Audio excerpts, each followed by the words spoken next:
Body সার্ফিংটা মূলত হচ্ছে ঢেউকে কাজে লাগিয়ে ভেসে থাকার একটি কৌশল।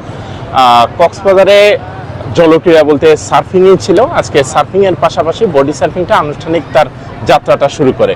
বিশ্বের অনেকগুলো দেশে কিন্তু বডি সার্ফিং ক্রীড়াটাই প্রচলিত রয়েছে। আমাদের দেশে অনানুষ্ঠানিকভাবে করলেও কিন্তু আজকে সেটা যাত্রা শুরু করলো আনুষ্ঠানিকভাবে। সারা বিশ্বে বডি সার্ফিং শুরু হওয়ার 326 বছর পর আমরা বাংলাদেশের কক্সবাজারে উদ্যোগ নিয়েছি।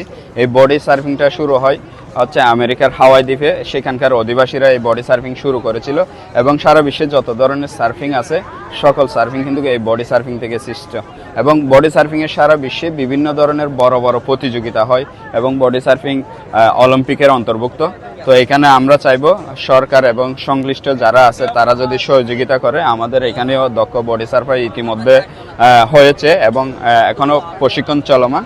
তো সরকার যদি সহযোগিতা করে, এটা আমরা যে আন্তর্জাতিকভাবে যে প্রতিযোগিতাগুলো হয় সেখানে আমরা অংশগ্রহণ করে আমরা বাংলাদেশের পতাকার মান উজ্জ্বল করতে পারবো।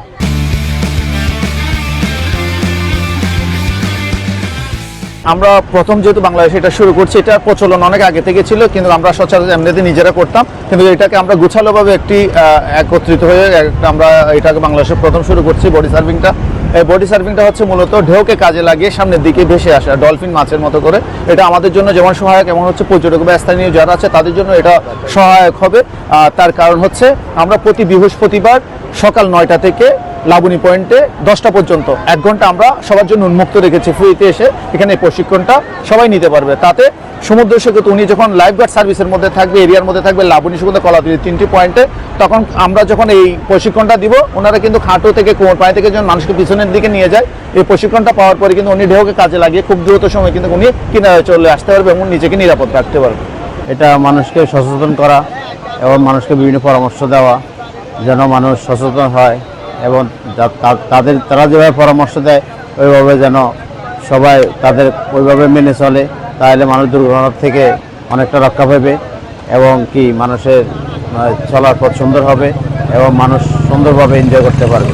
কীভাবে সাগরে ডুবে বা বাইসে গেলে বাইসে আসতে হবে, তারপরে জোয়ারের টাইম বাড়ার টাইম, ঠিক আছে, কীভাবে আমাদের সেফটি থাকতে হবে তারা আমাদের খুব দিক নির্দেশনা দিচ্ছে। আমরা ভালোই পাচ্ছি, সারা পাচ্ছি।